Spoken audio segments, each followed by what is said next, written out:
Thank you, James. Yes, we have been very, very lucky this afternoon. Beautiful sighting of those leopard. Welcome to the Virginia Beach Technology Conference for Teachers. Great to have you with us. Hope you're enjoying the show so far. And look what we have for you this afternoon. We've got these two beautiful male lions. And these two males were calling a lot last night, very close to the camp. And they stole a young buffalo kill from some lionesses that killed the buffalo last night. And these two males finished it. You can see those two bellies are very, very full. And they have been resting here for most of the day. They moved into the shade a little bit. It's nice to see them out in the open. It is a cool afternoon, so they're not right in a thicket. They are happy to lie out with a little bit of afternoon sunlight on them. It is. Everybody, look, she's going up the same tree, I hope. This is amazing.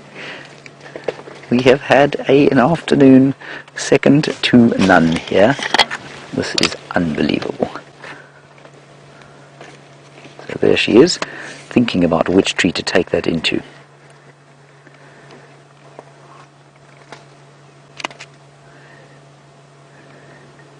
Where's she going to go?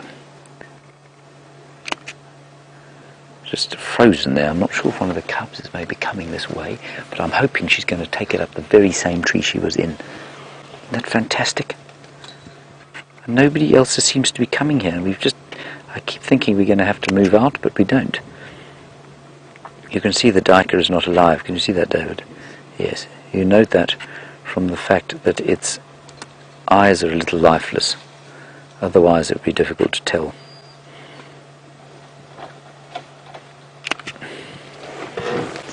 Now, I'm not sure what she's considering or why she's not moving, but let's just be very quiet and move. It's as I moved away from the tree that she seemed to decide that it was a good idea to take it back up there. And I think maybe the fact that the night is starting to, well, not quite fall yet. Here we go! Look at this!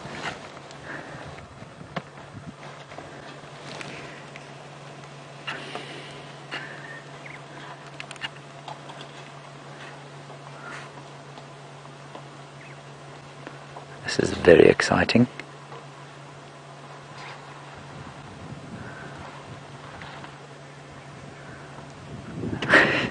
She seems to be almost willing me to get a decent photograph before she goes up. There we go.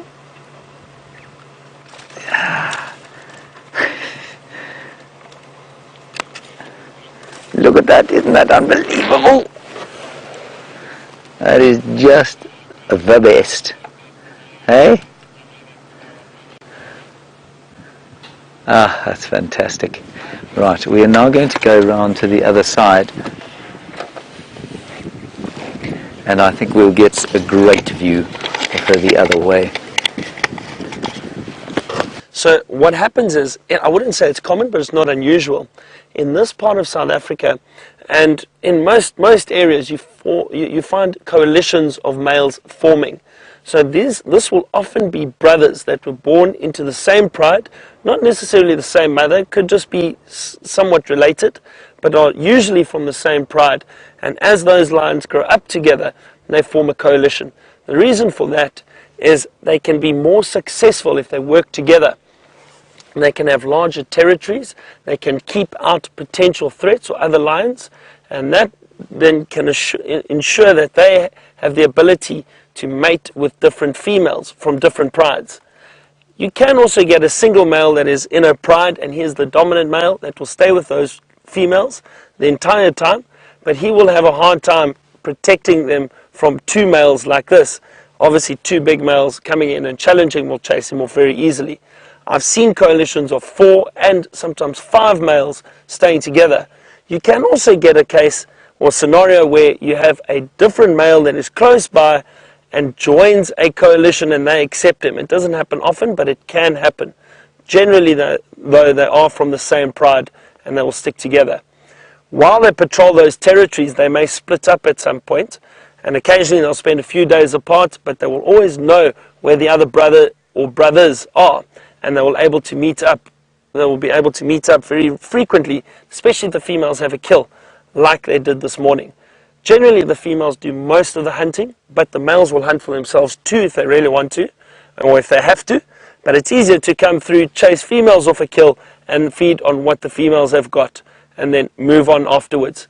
If it's a big kill, they will feed for a while, and then eventually when they're full, they will allow the females to feed too.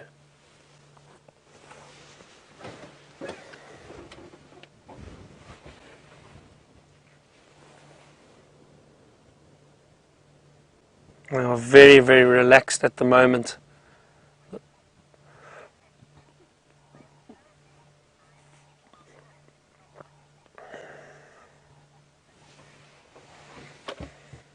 So Carolyn Hayes has asked us a question. And Carolyn would like to know, is it true that the male lions are able to smell which cubs belong to them and which don't? Yes, Carolyn, it is true. These lions have an incredible sense of smell. Usually what happens, now, when I say they are able to, I think there's a bit of a story attached to that. And the reason with that is the lions, I think, will recognize the scent of the female on the cubs, and they will recognize that they've mated with that female. So they then recognize that those cubs are potentially theirs. I don't think it is a case that they can smell the genetics of the cub and recognize their specific gene that they have passed on to those cubs. That, I think, is impossible. But they are able to pick up on the scent of the females that they have mated with, and that will allow them to tell that those are their cubs. If they pick up on the scent, or that they don't recognize potentially different males that have given birth or mated with those females, and they gave birth to those cubs, then these males would most likely kill them, because that's potential future competition.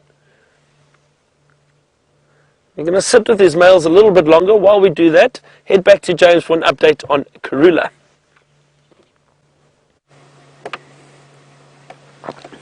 She's in the tree. We've come around to the other side, everyone. I don't know where the little ones are, though. We saw not hide nor hair of them as we drove carefully around here. You can see where she's looking, and the golden light of the sun just catching her magnificent face. We are so lucky here. So lucky. I'm hoping she's not going to jump out just yet. I'm also hoping she's going to poke her face out from where she's sitting now. Isn't that lovely? Ah, wow. We've had an amazing day here. The Queen and her offspring have done an incredible job for us.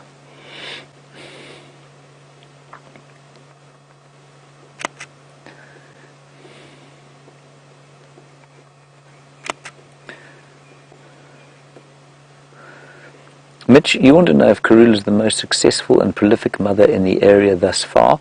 She certainly comes close. There are a few around, though. There are a couple down at Londolozi who've done as well as she has. I'm sure there are a couple at Mala Mala that have done as well as she has, but she has done well. Certainly of the leopards in this area, she is the oldest, and I think by default, therefore, she's done the best. Look at the golden light catching her. She could not have set this up more perfectly if she tried. Thank you, Mrs. Karula, Your Majesty. I'm just looking, keeping a beady eye out for the little ones, a little bit of movement. Carolyn, nice one from you. You want to know why she's named Queen Karula. She was by default named the Queen, I guess, because she's the most often seen leopard. She is so obviously regal. And Karula means peaceful in Xitsonga or Shangaan, and that's why she's called Karula, because she's very peaceful and she seems to be very relaxed most of the time. I'm just listening to a chin spot batis calling behind us and wondering if the batis hasn't spotted a baby leopard, and maybe that's why they're alarm calling. I think that's exactly the case. Davey, I'm going to take a chance and move us just slowly in there so that we might get a view of her face in the setting sun. Don't move, my dear. Don't move. Don't move. Stay there. Stay there.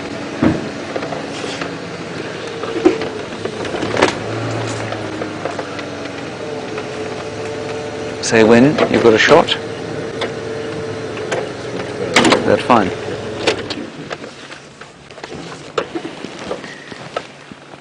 There we go. Isn't that fantastic? What an afternoon this has been.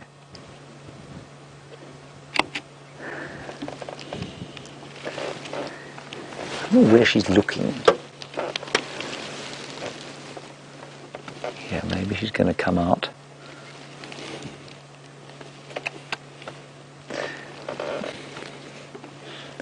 Shays, you say, why does she not seem concerned about where her cubs are now? Should she not be concerned? She is. I mean, she's looking around. She'll know where they are. She's calling. Now she's calling. Watch. Just watch her mouth. She'll go.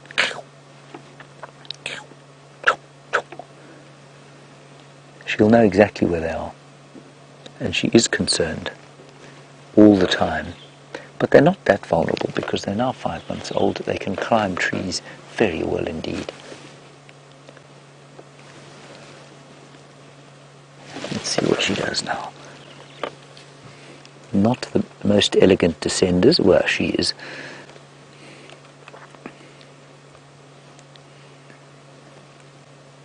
Isn't that wonderful? I think she's looking for them now. I would imagine, they've been around here all day long. I would imagine she knows where they are. I'm going to take my binoculars out. See if I can't spot them.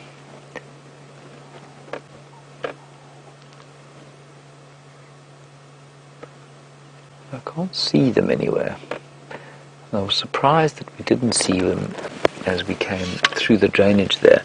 But you know what? This morning when we came through here, the cub was a long way from the kill, and the kill was in the tree that it's in now, and the other one was about 200 meters away.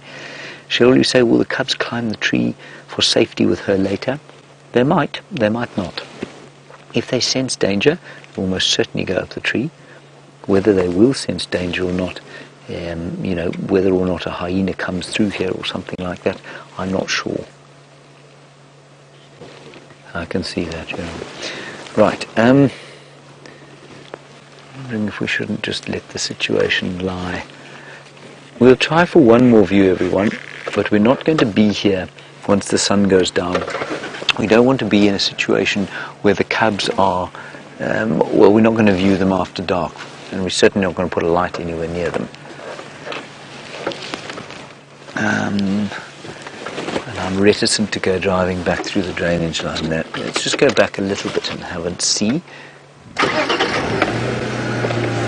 I think while we decide what to do here, everybody, let's go back across to Byron and find out about those lions, and I'll make a decision on whether we'll stay here or not.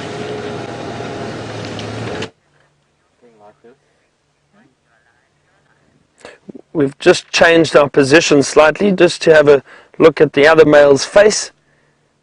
Look at that. Very, very big male too. I think, and we were having a look now, it looks like he got the lion's share of the meal this morning. It definitely looks like he ate more of the kill than the other male did.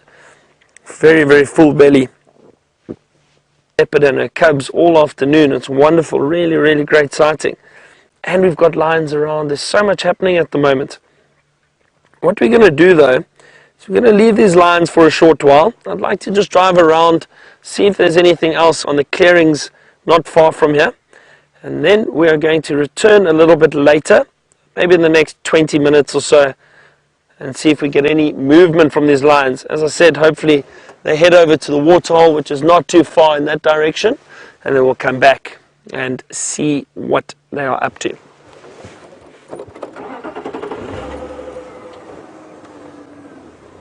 So Rob from New Jersey has asked, do the lions usually like to sleep under cover, or do they sleep out in the open like this? So Rob, generally it depends on the time of year, and I'll tell you why. In summer it's obviously very, very hot. So the lions prefer lying in the shade, so they will go into thickets and really lie up or down into drainage lines. They'll prefer lying there. It's much cooler in the soft sand or under the shade of a tree. But this afternoon it's been a very cool afternoon. The temperature has dropped quite a bit. They did move into the shade earlier today, but I think they moved out a little bit as the temperature dropped. It's not too hot, and it's nice to have a bit of that afternoon sun on them. So that is why those lions are out in the open. And they don't mind lying out in the open. Nothing will bother them. Those are two big dominant males, so there's no reason for them to hide away from anything. So it all depends on the time of year, Rob.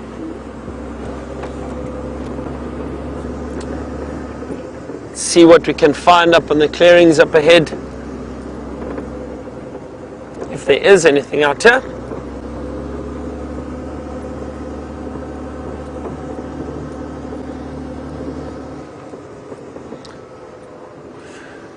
So Monique from London has asked us, is there, or do I have any idea where that lioness is? I don't, Monique. I've tried to look around there. I can't find her.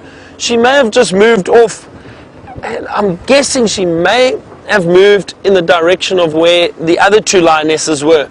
We found them later this morning. They were quite far from here, right up on the Buffelshoek boundary road between Buffelshoek and us. And I think potentially what happened is these males chased all those lionesses off the kill, and those two ran away, and that one lioness stayed. But I think she may have got up and tried to meet up with those other lionesses. I drove past there earlier this afternoon, couldn't see them. They had moved off too, so I'm guessing they crossed north out of Vuyatela. So I don't know, but there's nothing left of that kill, Monique. That they've eaten everything. That whole carcass is finished. Like I said, it was a young buffalo calf, so there wasn't a lot of meat, but it was enough to feed 3, 4, maybe the 5 lions all got to feed on it. I'm not too sure how much the lionesses got to eat on it. When we got them this morning, it was just the males feeding.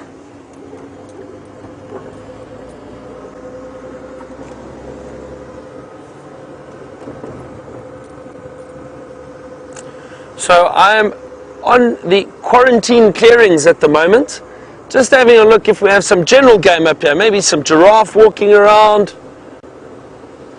buffalo, elephant. We haven't seen elephant this afternoon. We saw a lot of elephant this morning. It just happens, and often happens like that. An elephant will come through and they drank at the waterhole and then they move off and carry on again. Can cover huge distances. Trying to see.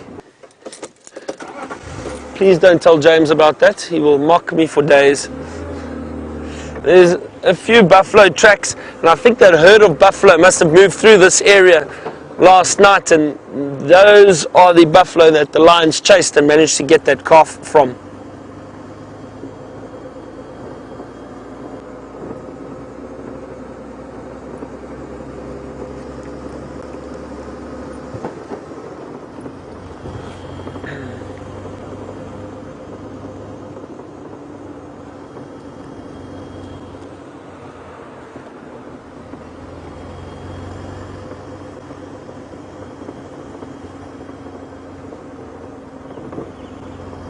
Not too much activity out in the clearings. I'm going to hang around this area a little bit longer, just keep looking, see if we can't find anything. But I'd like to hang around with these lions because I'm sure it's going to be worth it. Just got a feeling that as the temperature starts dropping, they often, they are full at the moment, but still in the cooler conditions they do get up and move around quite a bit, and we might just be lucky and get them moving around. So I don't want to go too far.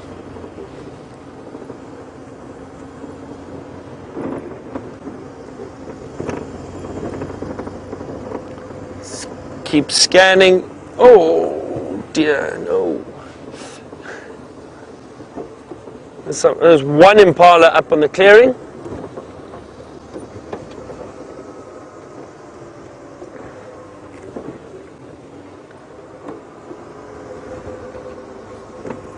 Not too much else out here. I think those lions managed to chase everything off or from this area last night.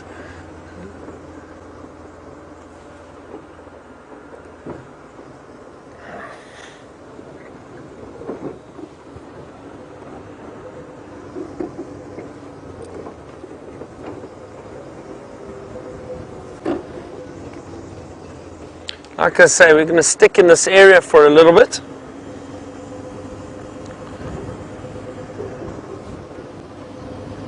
just head back to those lines a little bit later. I'm going to do one more loop a little bit further down, see if we can't bump into anything else.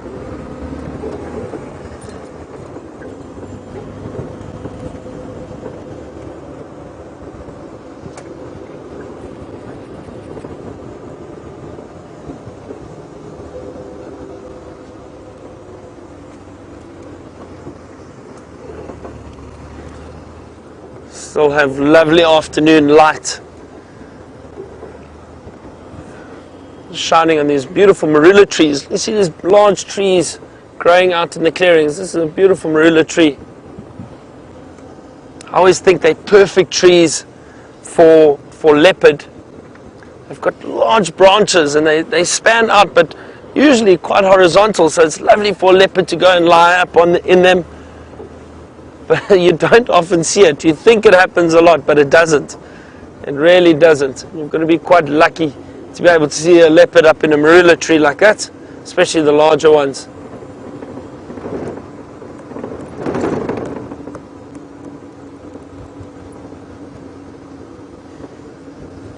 So Colin Richards has just joined us and is a new viewer. You're asking, is this live? 100% live, Colin. Whatever we see, you see.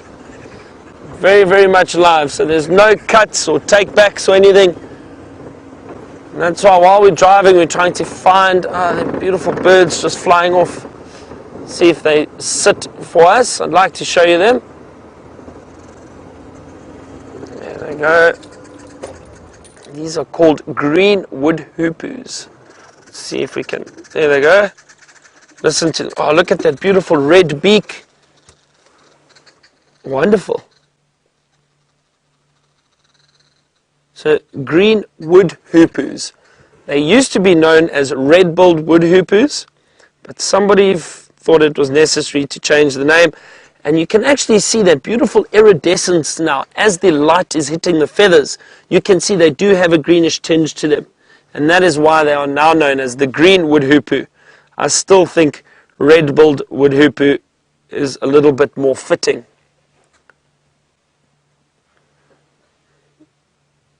So Colin, as I was saying, while we are driving, what we see is what you see back home, and it is completely live.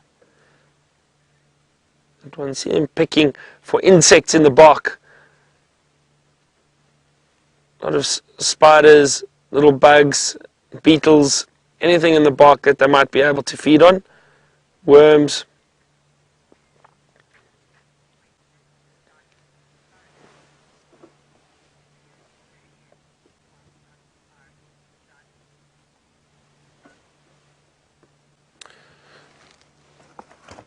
So John in Florida has asked me, what is the rarest bird that I have ever seen on safari? Rarest bird. So, well, you know, we have the southern ground hornbills in this area. And I'll try to get a picture for you quickly. Let me see if I can find one to show you what they look like. They are very endangered. So I suppose you could say they are rare and you don't see them often. I've seen quite a few of them around, which has been great. Let me just find it. There we go. Let me get VM just to show you this bird quickly. So that is what the southern ground hornbill looks like. As I said, they are very endangered, so I have seen them. They are, I wouldn't say rare, because you do see them in parts of Kruger if you are lucky, but they are endangered. But I'd say one of the rarest birds, and let me just find it quickly. What's the name again? The spotted creeper. Spotted creeper. Now, let me show you. It is I think a very rare bird, because they are very difficult to find, and they only occur in certain parts of Africa, and they mainly occur up in Zimbabwe. So let me show you over here. That is the spotted creeper, and that is probably the rarest bird that I've ever seen. I've been fortunate enough to go into an area in Zimbabwe where they are seen, and we specifically went looking for this bird, and we found it. They jump around on trees looking for insects, usually little worms in it that they feed on, larvae, spiders, and they are not easy to see, but I managed to see one of those. So I'd say that is probably the rarest bird that I've seen.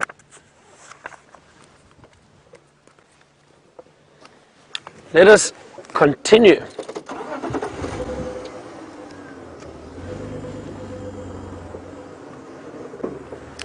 We are passing some other guests at the moment on safari.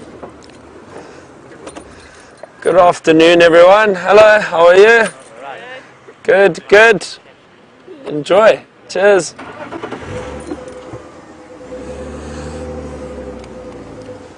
See, so while we out on safari, have a lot of other people on safari too.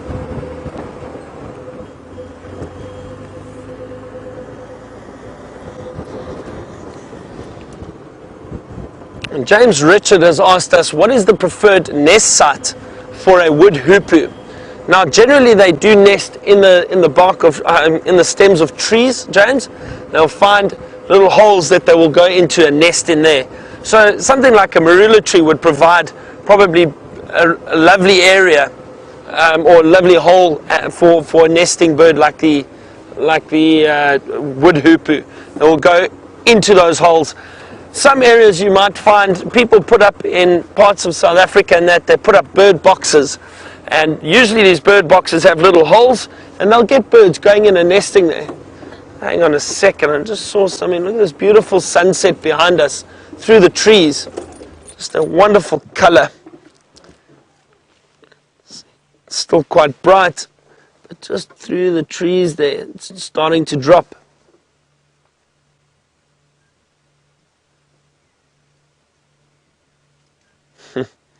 It's very, very bright still, but within a few minutes we're going to have a beautiful sunset.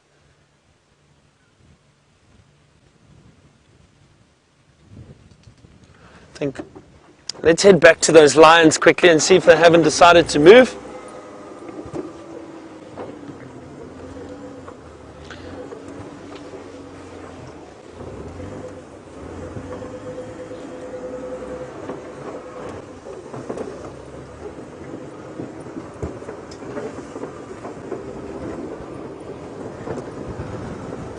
So, while I'm heading back to the lions, I hear James is now trying to follow up on Wild Dog, and I'm not sure, I think he has got a report. Cross over to him quickly, see what he's got up to, and then you can get back to me. Here we are. Everybody, we've come to the place where the dogs are, and the dogs are here, somewhere, just near here.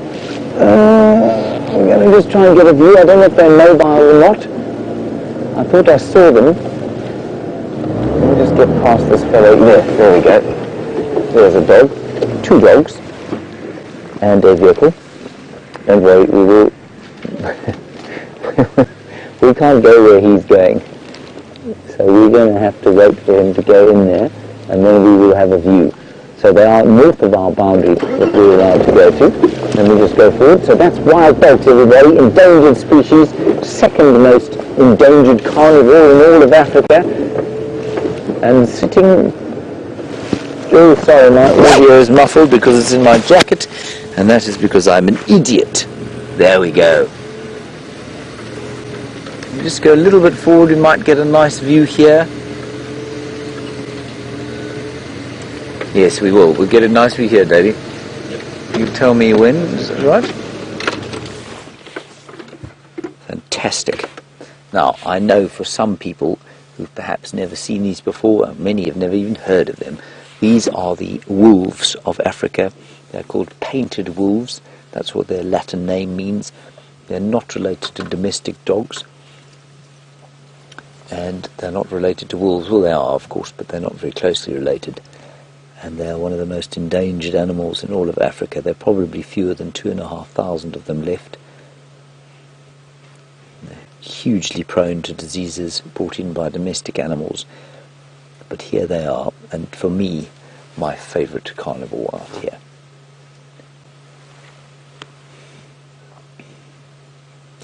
not doing a great deal at the moment, and this is unusual for wild dogs. They normally move around a huge amount at this time of the day, and I think it's going to be worth just sitting here for a little while to see if they don't get up and move towards us, towards the south. Biffles Hook Dam is not far from here, and Biffles Hook Dam would be a good place for them to go hunting. I can only see 2 of them, you know. Dave, can you see any others? Just the one, James. Just the one. Good grief, David. You might have to have your eyes tested fairly soon. The second one, David, is in the left-hand side of your frame there, behind the trees. That's it.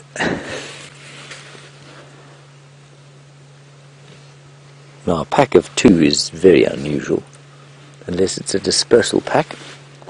And a dispersal pack would be a pack of males or females, yearlings, that have left their natal pack, so the pack into which they were born, and they'll go and try and set up another pack. There we go, one's up.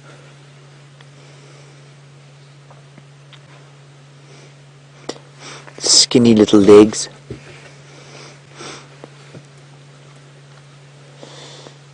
Cat in Tampa, a nice one, of course, given the relationship we know that domestic dogs and domestic cats have. And you say, well, wild dogs chased cats, cubs. Would those cubs be in danger? No, not from these dogs, I don't think. If they came across them, yes, then they'd probably kill them.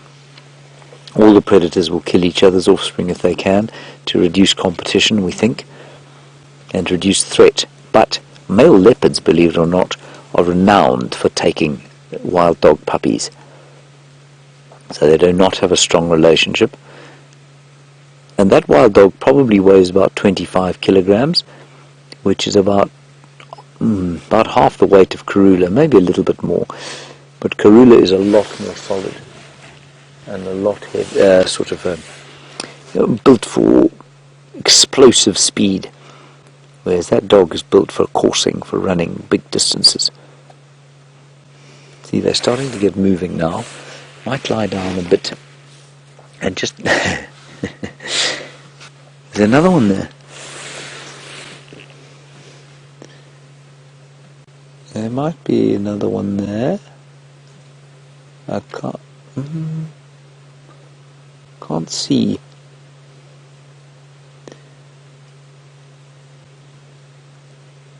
No, I can't see another one. Just look how unbelievably perfectly camouflaged they are in this winter vegetation. Now, I'm just going to sneak forward so Davey got a better view of the other one. There. How's that, Dave?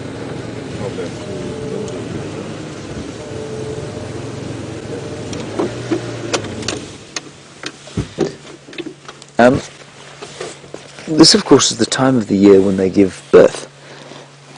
And they are unusual in that they give birth not during the rainy months when there are lots of little babies around. They give birth when there are no little babies around in terms of herbivores. And they do that for precisely the reason that you open, which will hunt the coursing predators. They're not ambush predators like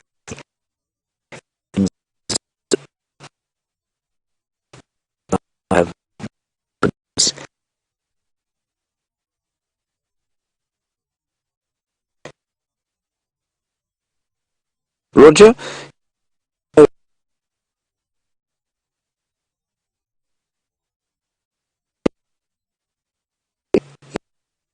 To see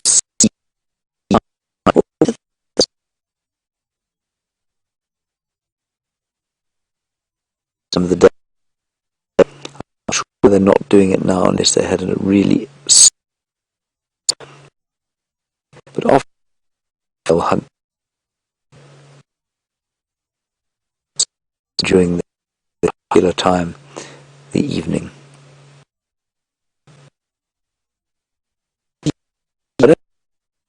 I'm here. If they had a meal earlier today, then they'll probably just lie there. We have an amazing view of the sunset there that David is showing you. Rather splendid.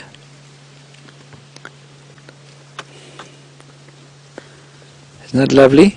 And you can see the amount of dust there is in the air.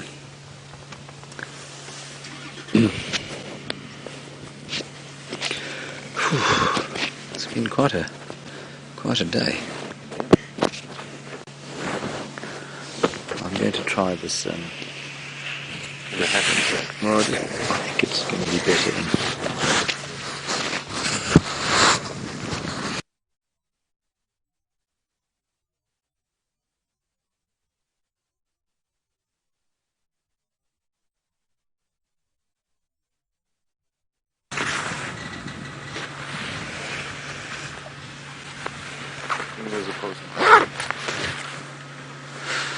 Right, sorry about that everybody, not sure what happened there, but there you can see the beautiful African sunset.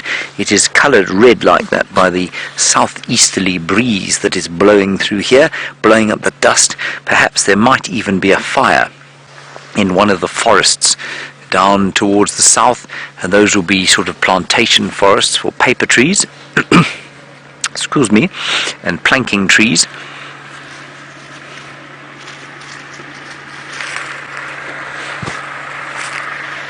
And that's why it's so very red and beautiful.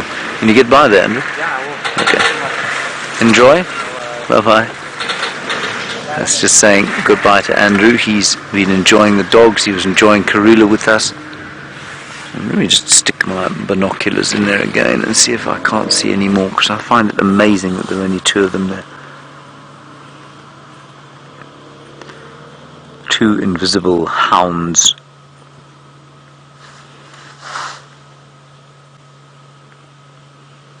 Now, Raisa, you say, isn't this the pack of only 3 dogs? It could well be, Raisa.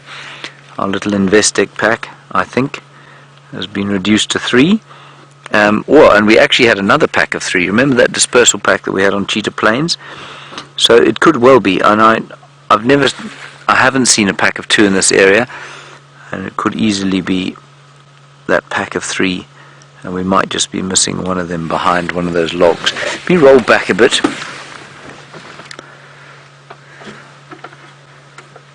See one there. And we'll just roll. Oh, one of them's. Another one's up. Just behind, obviously. Let me go a little bit forward.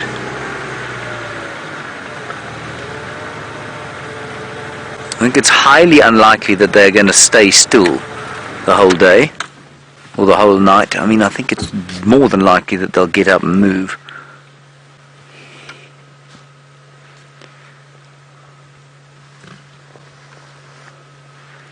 But just not yet, and you can see, maybe you can hear the wind now picking up, and especially as the sun's just dipped below the horizon, wind blowing through the trees here. You can hear the rustling of the leaves. They're going to start falling down, of course.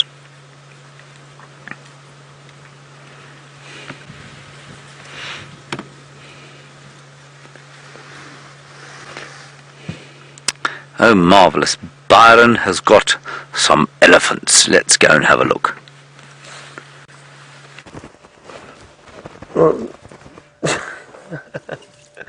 Just had a moth on my jacket, but yes, we do have some elephant. Have a look just off to the side. Looks like a herd that is in this thicket, and I can see 1 or 2 babies in the background. But this young one is feeding on the branches and the bark of those trees. Very interesting to see. Look, now it's stripping some leaves, feeding on that. But there are a few elephant through here, and I'm hoping they are going to head out into the open pretty soon. And it looks like they are. Give me a second, I'm just going to move forward. It looks like a big adult coming through. Let me see if I can show you where she is. Ah, look at this. And the baby. Oh, wonderful. We have been very fortunate today. We've seen so much. Let's see what they do.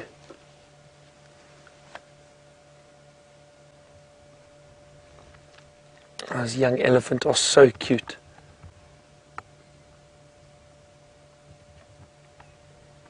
This was just while we were on our way back towards the lions. I don't think they have moved yet. Had a brief look at them as we passed, but we heard the elephant and came to have a look. They've been feeding in this thicket.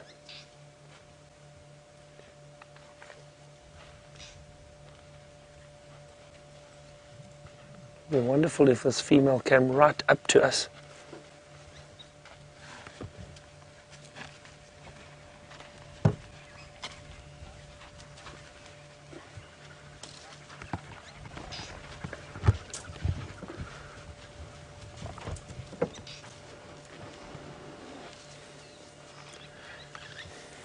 Hilna has asked us a question about the elephant and their aging. And Hilna would like to know, do these elephants get aged in a similar way that dogs do? Does 1 dog year equal 7 human years? And no, I don't think so, Hilna, not at all. Obviously the youngsters mature a lot quicker than we do, but I don't think they get aged like that.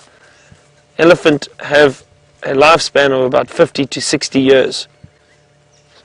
Exactly, they would probably be very old then. I don't think so. Oh, look at that baby. Following the mother. Isn't that fantastic? Lovely. Great to see some elephant. Just before the sun has gone down, so we're losing a bit of light already. But we caught them just in time. So I heard of elephant this afternoon too. We've seen so much. We're going to head on a little bit and see what those males are up to. Maybe we're lucky and they've got their heads up, showing signs that they might start moving.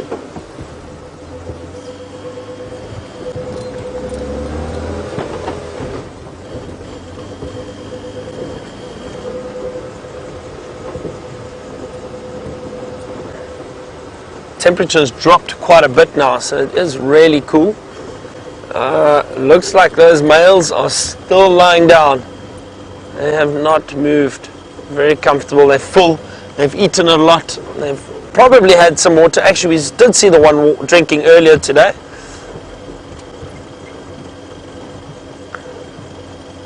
So they've had water and food and they're very happy. But I'm sure they may try and drink a little bit later again. Let's just position ourselves here. There we go. John has asked, do elephant sleep standing up? So John, I have seen elephant, well, I say sleeping, but dozing off or resting while standing up. Again, none of these animals, to my knowledge, go into a state of sleep like we do. Yes, even though these lions look as if they are fast asleep, they are definitely still completely aware of what's going on around them. The same with elephant. The elephant will go and they'll go into a state of rest or what looks like sleep. They'll close their eyes and they do nod off a little bit, but they're still completely aware of what's going on around them. They do that standing up, but the elephant will also do it lying down. They do lie down. We saw a young calf a few days back go and lie down close to its mother, and it was resting. But I've seen big elephant bulls. I've seen herds of elephant go into an area and lie down and rest for a while. Rest for 20 minutes, half an hour, and then get up and start moving again.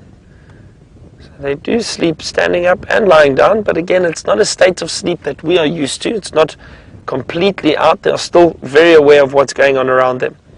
All the animals have to be, otherwise, out here, everything is potential prey for some of the predators.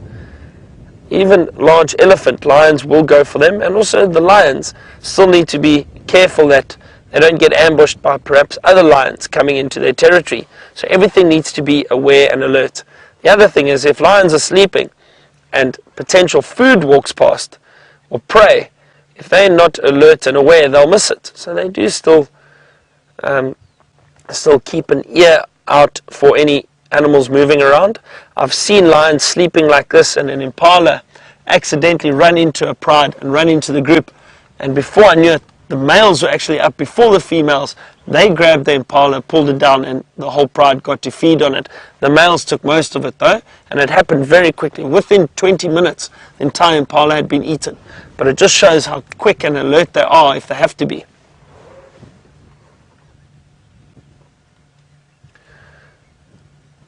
Getting back to James, I am very, very jealous that he got to see the wild dogs. I looked for them this morning, I looked for them this afternoon, and we had no luck. I think they may have crossed the boundary and they moved a little bit further back, maybe went towards Buffelshoek Waterhole to drink again this afternoon. I'm not too sure, but James was lucky enough to find them and show them to you. I'm happy about that. It's always great to see wild dog. And speaking of which, why don't we go back to him and see what they're up to.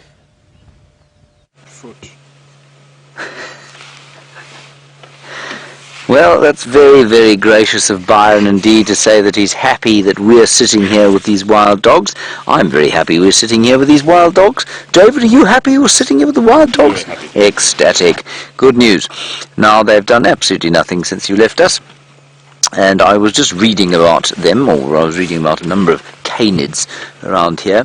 And although they are called Lycaon pictus, which of course is a different genus from wolves and domestic dogs and some foxes and jackals, there are some scholars who will call them canis.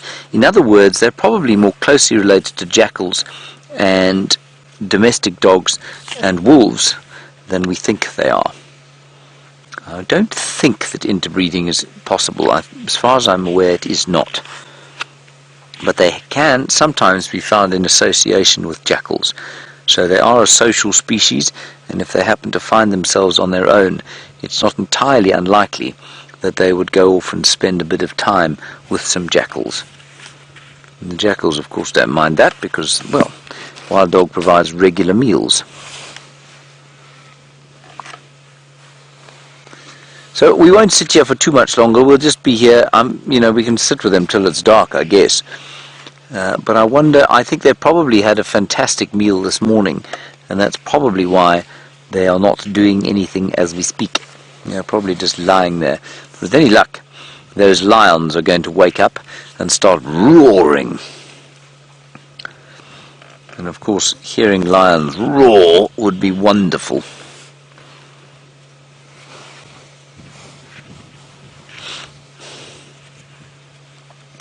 Now, Julie in New York, at least in not New York, in Old York, there in the North Country, you want to know, I think this is a very good question, because they're so endangered, and because we know these packs, would it not be viable to dart them in order to give them some kind of inoculation against canine distemper and perhaps rabies as well? Julie, I don't know, I don't know what the mechanism behind that is. I don't know if you could dart them with an antidote or dart them with an inoculation. I suppose you might be able to. I don't know if, certainly for rabies, you can give a domestic dog a shot. Maybe it would be worth giving them a shot. I think if they're ever darted and caught or collared, I think they are given rabies shots. But whether you could administer that through a dart, I don't know. And B, I don't know what the status of treating canine distemper is. I don't know if you can inoculate against it or not. So if anyone can tell us, that would be great. But yeah, there are probably only 300 or 350 or so in the Kruger National Park. And therefore you would imagine it would be viable to give them some kind of inoculation, unlike the lions and the buffalo, for example, which have bovine tuberculosis. It would be almost completely impossible to try and inoculate them. Because there's so many of them, it would be totally impossible to find them all. So I think we will just sit here for another 5 or 10 minutes, and then we'll press on and see what else we can see as the night falls. But I think Byron would be well advised to hang around those lions and see if they don't get up and start doing something exciting. I'd love to know from you, and I haven't asked this for some time, I'd love to know from you in one word what that scene that you're looking at makes you think about. Because I've been struck by how differently this landscape makes me feel at this time of the year. And so if you wouldn't mind, if it's not too much to ask, won't you send through one word for how that landscape with the dog in it, and of course the colours around there, the wind, the atmosphere, you know, the sun's just set, the temperature's dropping, how does it make you feel in one word? Hashtag Safari Life, questions at WildEarthTV. I'd be fascinated to know, and then I'll tell you how it makes me feel. David, you are not excluded from this. You will come up with a word as well, please. Yes. Because I tell you, I feel so very different when the land is like this.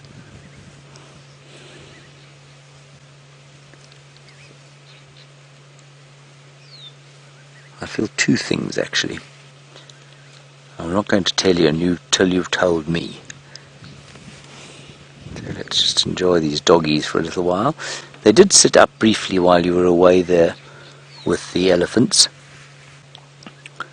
but at the moment you can see fast asleep.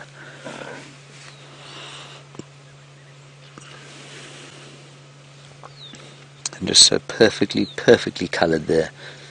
That copper colour behind, a little bit of green, yellow, lots of red, lots of different shades of oranges and coppers and browns, and you can see the grass moving there as the temperature drops. And I'm sure you can hear the last of the dongos going righty, the lions are starting to get up. Please send through your word, and while you're doing that, enjoy the enormous Birmingham boys. That's right, James. These lions are starting to wake up. I've had 2 yawns from this male already, and yawning is usually a good sign. It's never a guarantee, but yawning, it means they're trying to get oxygen into their body, trying to wake up, and potentially may stand up and move around. They could also just stand up and change position and lie down again, but their heads are up, and that's a good sign they are waking up. The other male too.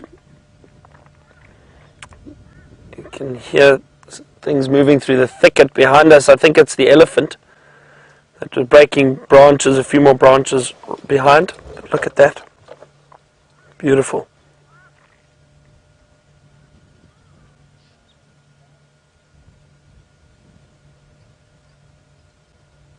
That is great.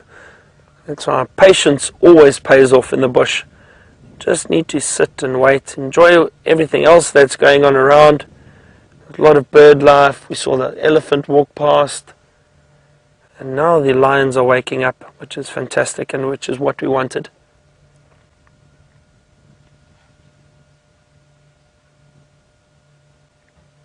Beautiful face.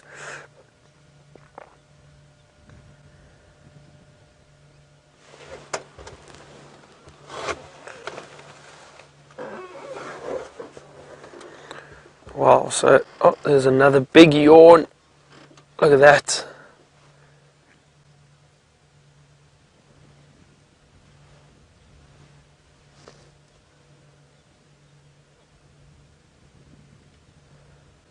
We have been very, very fortunate this afternoon. Wait, another yawn.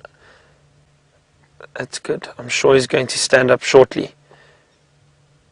Come on, let's see. Let's see if I'm right. I am guessing that that male is going to stand up very, very soon.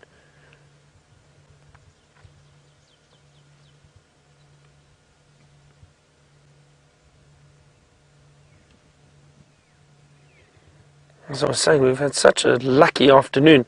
Leopard with 2 cubs. We had elephant, we had wild dog, and lions. There's another yawn. Ooh. Come on, don't let me down.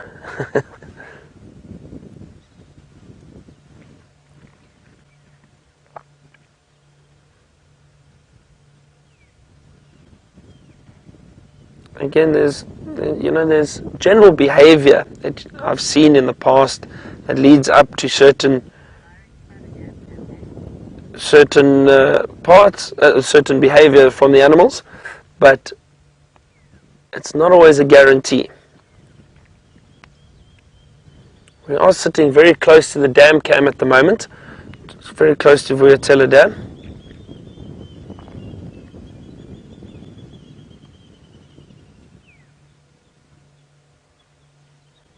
Oh, look at those teeth. Another big yawn from that male at the back too. They definitely are yawning. As I'm saying, you know, there's certain behavior that we've seen in the past that leads up to something happening, like the yawning does tend to lead to them standing up, waking up, moving around, but it's never a guarantee. They could yawn and then just flop over and go back to sleep. So I'm taking a chance by saying I think they're going to get up soon, but they are showing signs of waking up, movement, cleaning. These are all good signs showing us that they potentially will stand up. Another big yawn. Incredible teeth on these males.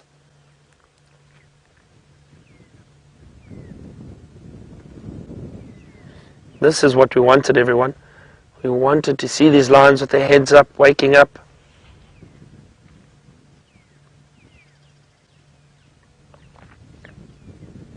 If we're lucky, we may get a roar later. A territorial roar warning other lions that this is their territory and that they should stay away. Just hear the branches being broken in the distance. That's what those lions are watching. The elephant breaking some branches and feeding in the distance, probably about 100 meters or so away from here. Not too sure if they can see them. Looks like there are some trees blocking it. Oh, there we go. You see? As I said, that he flopped over.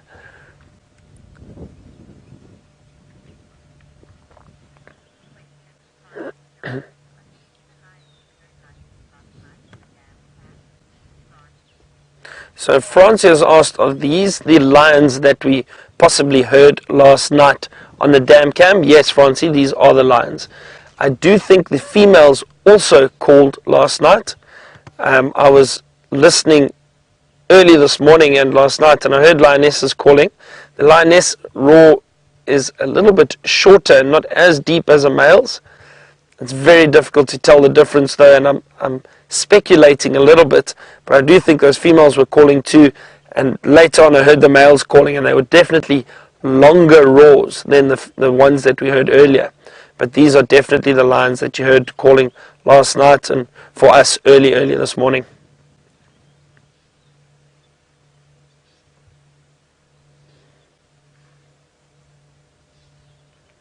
Cleaning the paws.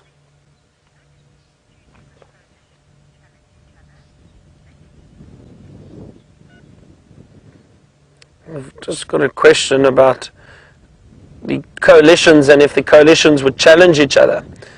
Yes, definitely. The coalitions do challenge each other, and that is why it's important for these coalitions to stick together. The larger the coalition, so if you have males of 3 or 4 males, coalitions of 3 or 4 males together, they will be far more successful than coalitions of just 1 or just 2, for example, or if a male is by himself. But there's constantly territorial disputes going on between lions. So if you have a very successful coalition, large, strong, powerful males, they will be able to keep out any other potential threats or potential challenges for their territory and for their females. These coalitions will mate with females from different prides, not just one pride. Just remember, in nature, success is purely a case of having a large territory and having offspring. If they have offspring, they are considered successful. So that's what these males strive to do, and that's why they stick together. Sounded like some hyena calling very far away, very faint call.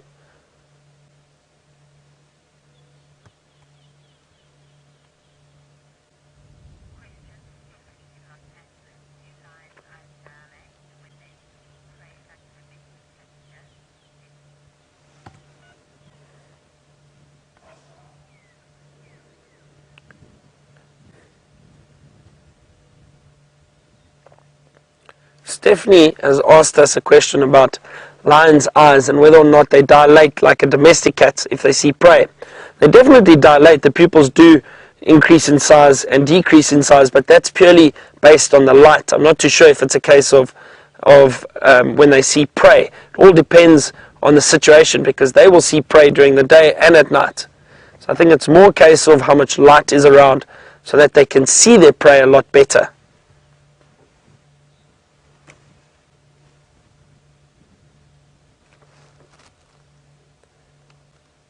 You see that white underneath that male lion's eye.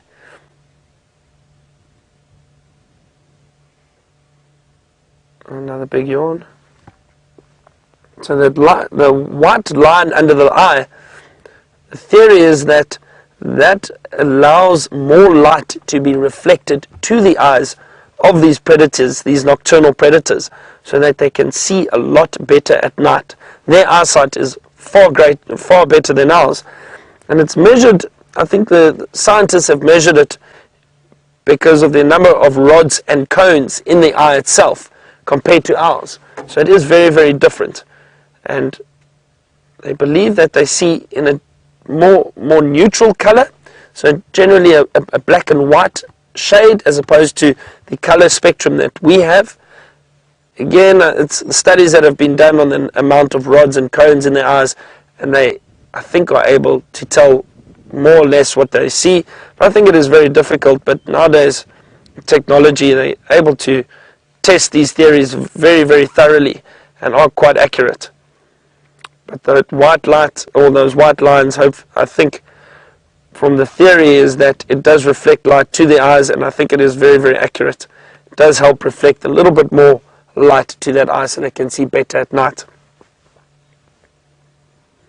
This lion is yawning a lot, but he's not standing up for us just yet. Come on.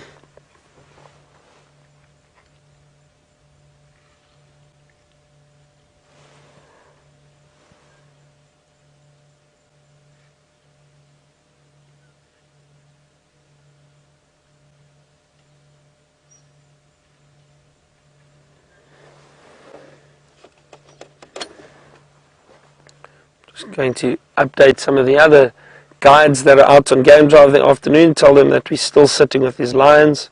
They are around.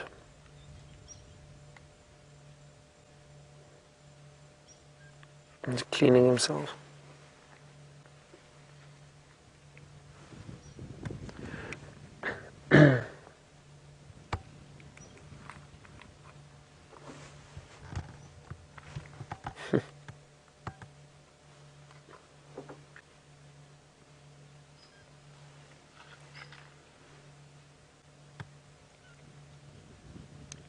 Stations, just an update. These two coalition members are still lying up in the same position, just off Vuyatela Dam, out in the open. One station, yeah.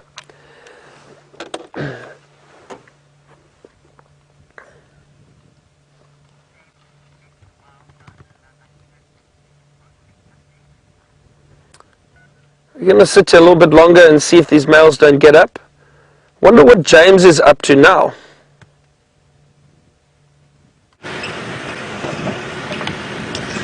We've come to Buffelshoek Dam, everybody, and the hippopotamus is out of the water. Let me just drive up onto the wall quickly, and then you can have a look-see at him.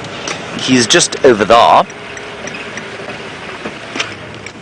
and not alone. Two hippopotami, one big fat one, one small fat one, and they're wandering off in search of something to eat.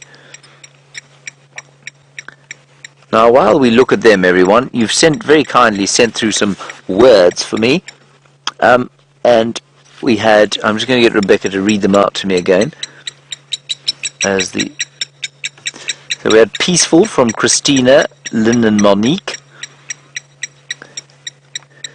We had serene from another Lynn,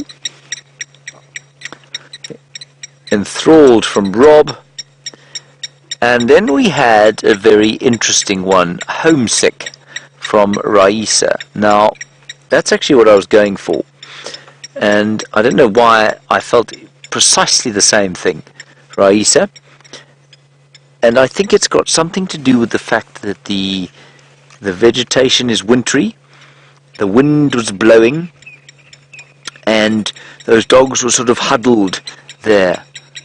And to me, it felt so very different from the summertime, when it's so green and somehow so much brighter. And yes, there was a sense of real nostalgia about it for me, and yeah, an element of homesickness. Not that I don't feel at home here, but I don't know why that it conjured up some, exactly that feeling in me as well. So that's what I was going for. I don't see anything else particularly enthralling at the dam here. There's one irritated blacksmith lapwing going ding ding ding ding ding ding ding ding ding ding ding ding ding ding ding. There we go. And I don't see any lions around here. I thought maybe there might be a lion or a male leopard. I haven't seen Tingana for a while. Right, let's go back to Byron and those male lions and see if they've deigned to get up, and hopefully they will start going roar, roar, roar, louder than that very soon.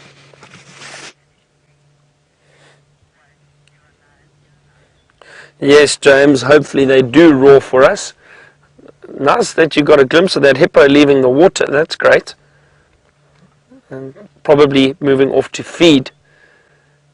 But you see, we have had the one male stand up and still yawning, cleaning, scratching, all signs that they're going to become a little bit more active. The other one's head's back up again. Wow, it's a big yawn.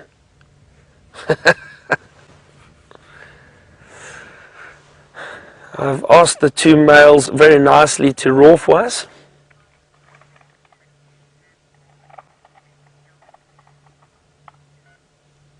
Let's see what these males do. Oh, look at that, very affectionate. They always rub up against each other, the males and the coalitions.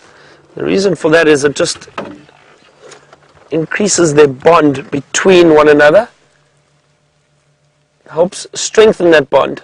Look at him. Don't want to shine directly on the male's eyes. He may come and scent mark behind us here. Let's hope he doesn't spray on us.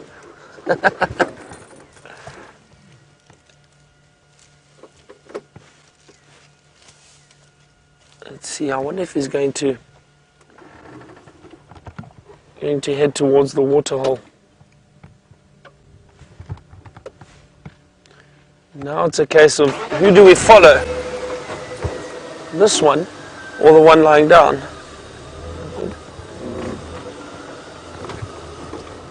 Let's follow this male. I'm sure the other one will follow shortly. So this is what we wanted. This is exciting. We've got the males now on the move. I have to ask VM just to check behind us every now and then.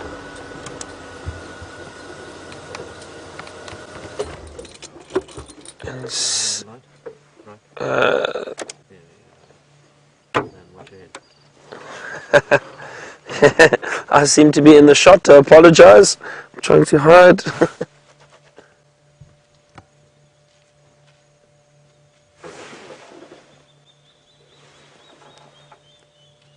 I wonder where he's off to. The thickness of thickest. The thickness of thickest. That's what VM says.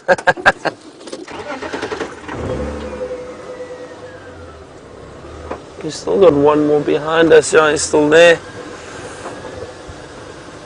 Oh dear, he is going off into the thickness of thickest, VM.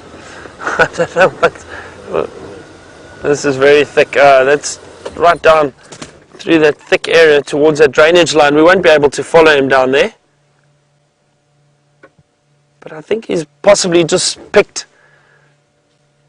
the most direct route for the area that he wants to go. Maybe he knows which direction that lioness went. Let's see, I wonder what he's found there. Can't really see.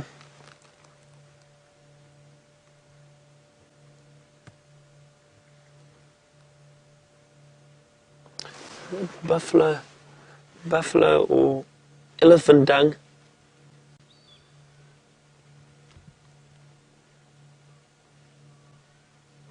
So it's possibly elephant dung and urine. I'm just trying to see. I can't really see too clearly. It just looks like there's a wet patch on that soil there. And the reason why this line is potentially rolling, or why it is rolling in that, is the scent, or their scent, is often masked by elephant dung or buffalo dung, and often you see predators going and rolling in it. So it's interesting. Very interesting behavior, but they do it often. Just trying to see if I can't. It's just a muddy patch there. Possibly something has just urinated, maybe elephant or buffalo. And they are rolling in it. Leopard do it too. The leopard also go and roll in the dung of buffalo or elephant. As I said, it helps mask their scent. Just want to scan off to the other side quickly. The other male hasn't moved yet. Very interesting behavior.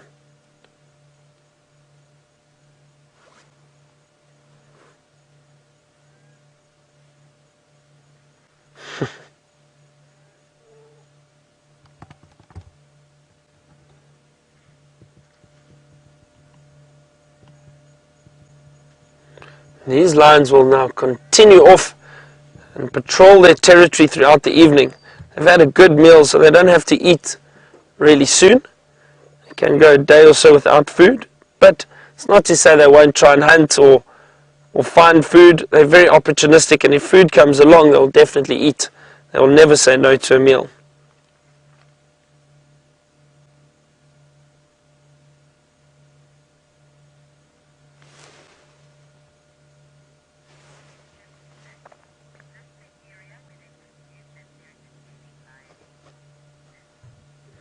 Liz has asked us, is this the area that we think is potentially a denning lioness? No, this is not the area that we thought. We saw a lioness that we thought was potentially denning closer towards the Buffelshoek Dam, which, if I point it out now with the spotlight, let me see if VM can show it.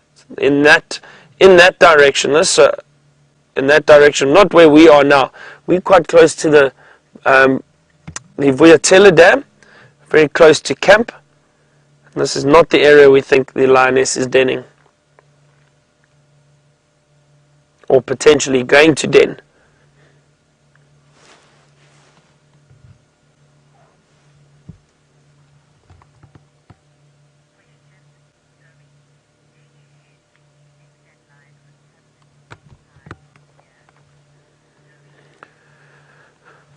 So Zoe has asked us, do we usually see leopard and lions with cubs at the same time of year? No, we don't. So they can give birth any time of year. It all depends on when they've mated.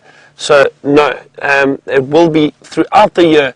You have the potential chance of seeing leopard or lion with cubs. It all depends. What we're going to do, let's just head back to where that other lion was. This one seems to be lying down in the thicket over there now. Not interested in moving again. Let me just see where the other male is. I think he's still where we left him. Yeah, his head's up and he's still there. Let's go watch him for a little bit.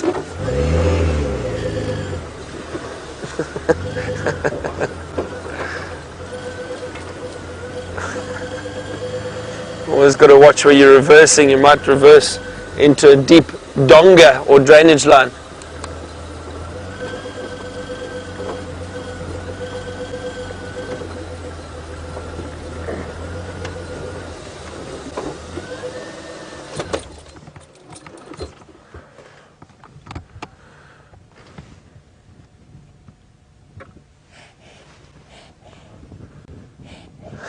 Just sneezing.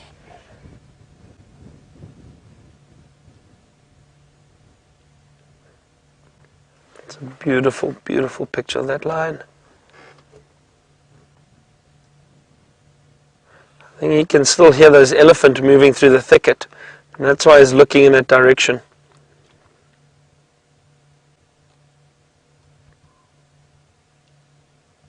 I'm hoping one of these males decides to roar.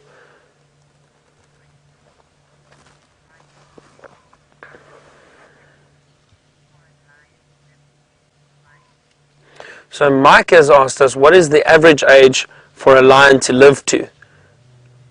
Oh, hang on. Oh, let's listen.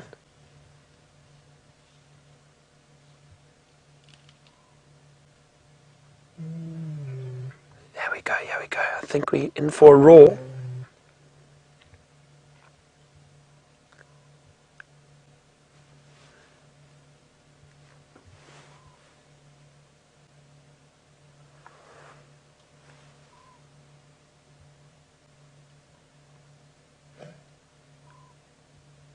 Come on. He's teasing us. He's definitely teasing us. Oh, I thought he was going to roar there. Oh, I hear the other one. Thought he gave a little call there too. So Mike, getting back to your question, how long what's the average age or life expectancy of a lion? For a male lion, it's about 10 to 12 years on average. For a lioness, it's about 14 to 15 years. Again, that's an average.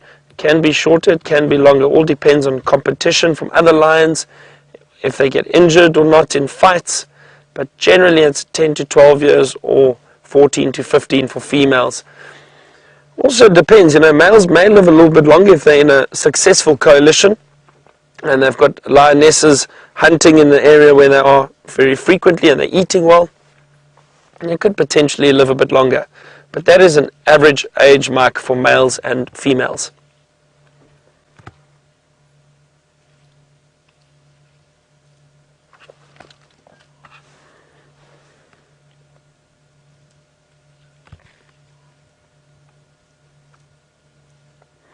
It was very close to a roar. I thought he was starting there, but he just gave a low contact call. Just a and then he stopped.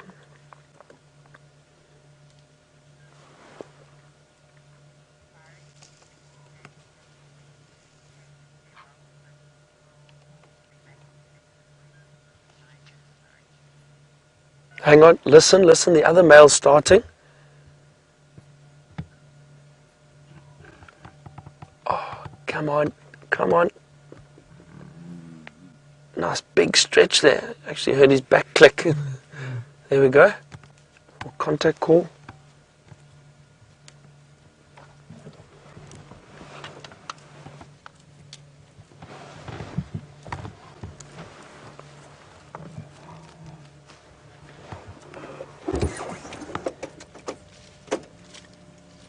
I just want to reverse quickly.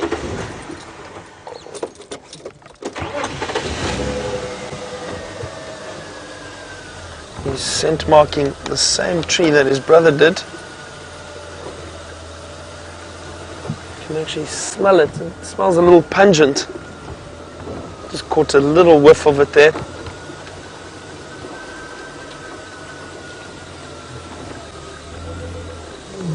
Oh, here we go. Come on.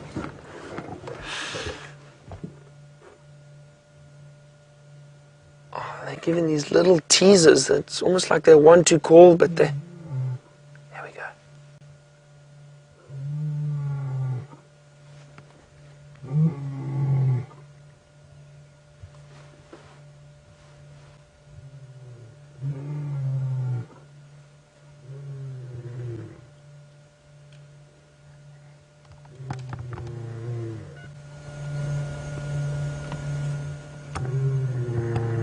There we go. The other one's starting to roar a little louder. I think this one will shortly.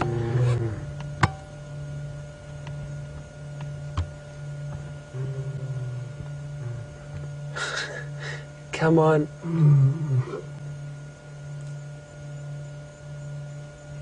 Almost like they're just contact calling to one another.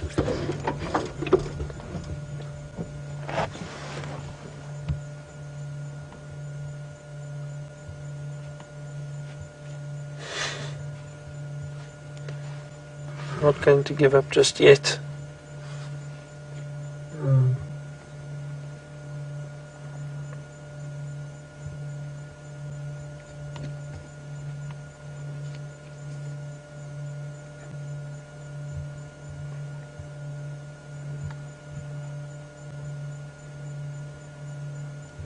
See if they potentially hear other lions roaring, and their hearing is far better than ours.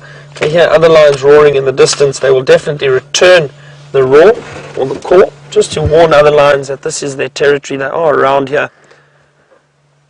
So we may not hear it, but they possibly could. It's almost like those were just little contact calls or roars between these two males, just a very low call, just to one another. But it's almost, I think they want to. I'm sure they're going to roar soon. I'm hoping.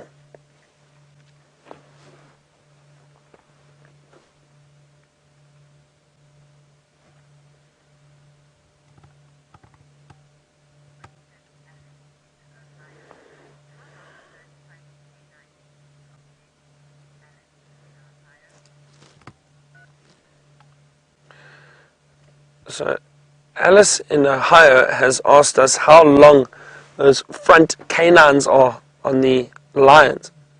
Oh, come on. You can see they really are quite long there. I'm guessing about, what is that? 3 or 4 centimeters, I would say, somewhere around there. About 3 or 4 centimeters, I would say. Alice, probably. Maybe a bit, no, what's that? My measurements aren't very, very accurate. It's probably a bit more, closer to, no, I'd say between 3 and 5 centimeters, I would guess.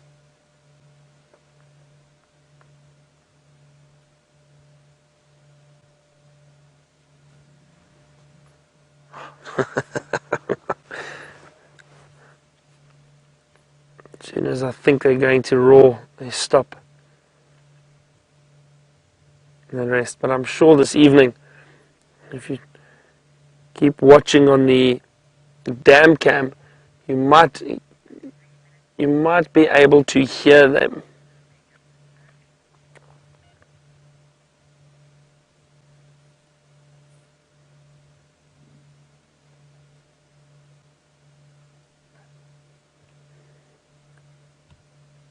We're just going to stay with these lines. We don't want to cross back to James and then you potentially miss these lions roar. But again, it's oh, there we go. There we go. Yes.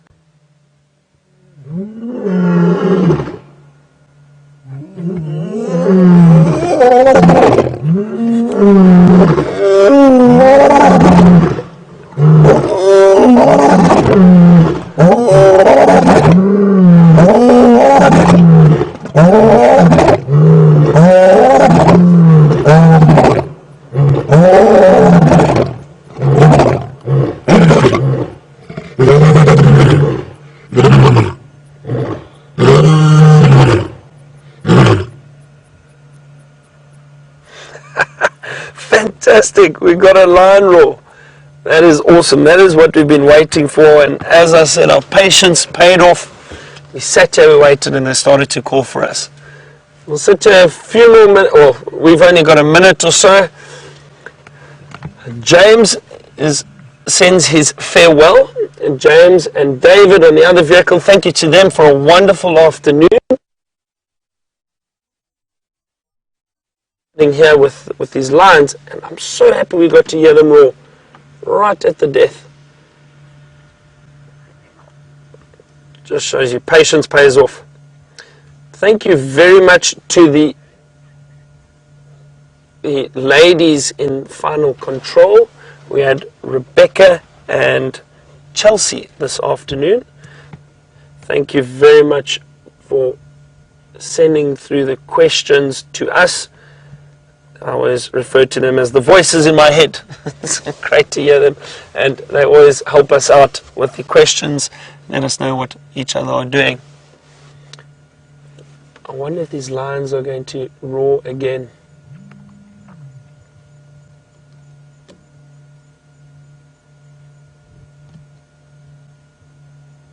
Don't forget to join us tomorrow morning again for another live safari, for our dawn safari. From myself, Byron, and VM on camera, thank you very much for joining us. Have a wonderful evening or day wherever you are in the world.